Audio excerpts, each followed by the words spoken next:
ಈಗಿನ ಪೇರೆಂಟ್ಸ್ ನೀವ್ ಆಗ್ಲೇ ಹೇಳ್ತಾ ಇದ್ದಂಗೆ ಅವ್ರು ಕೇಳ್ತಾರೆ ಯಾವಾಗ ಮಾಡೋದು ಅಂತ.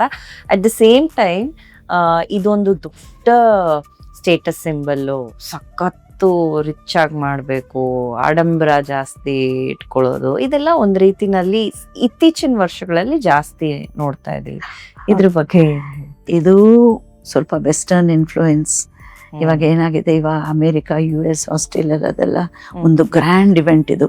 ಅರಂಗೇಟ್ರಂ, ರಂಗ ಪ್ರವೇಶ ಮಾಡೋದು, ಇಲ್ಲಿಂದ ಮ್ಯೂಸಿಷಿಯನ್ಸ್ ಹೋಗ್ತಾರೆ, ಅಲ್ಲೊಂದು ದೊಡ್ಡ ನೆಟ್ವರ್ಕ್ ಇರುತ್ತೆ, ಅಲ್ಲಿ ತುಂಬಾ ಗ್ರ್ಯಾಂಡ್ ಆಗಿ ಮಾಡ್ತಾರೆ.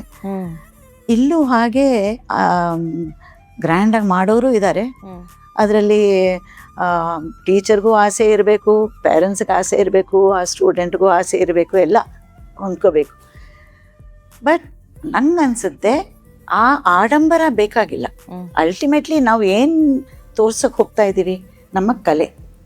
ಇಷ್ಟು ವರ್ಷ ನಾವು ಕಲ್ತಿದ್ದೀವಿ, ಅದನ್ನು ನಾನು ಅದಕ್ಕೆ ಇಂಪಾರ್ಟೆನ್ಸ್ ಕೊಟ್ಟು, ಆ ಕಲೆಗೆ ಇಂಪಾರ್ಟೆನ್ಸ್ ಕೊಟ್ಟು, ಆ ಮ್ಯೂಸಿಕ್ಗೆ ಇಂಪಾರ್ಟೆನ್ಸ್ ಕೊಡೋದು, ಅದೆಲ್ಲ ಹೊಂದ್ಕೊಂಡು ಬರಬೇಕು.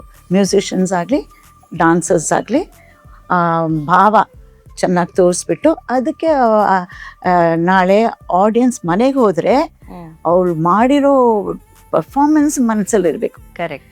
ಈ ಆಡಂಬರ, ಅದು ಸ್ಟೇಜ್ ಡೆಕರು, ಅದೆಲ್ಲ ಅಷ್ಟು ಅದೆಲ್ಲ ಸೆಕೆಂಡ್ರಿ.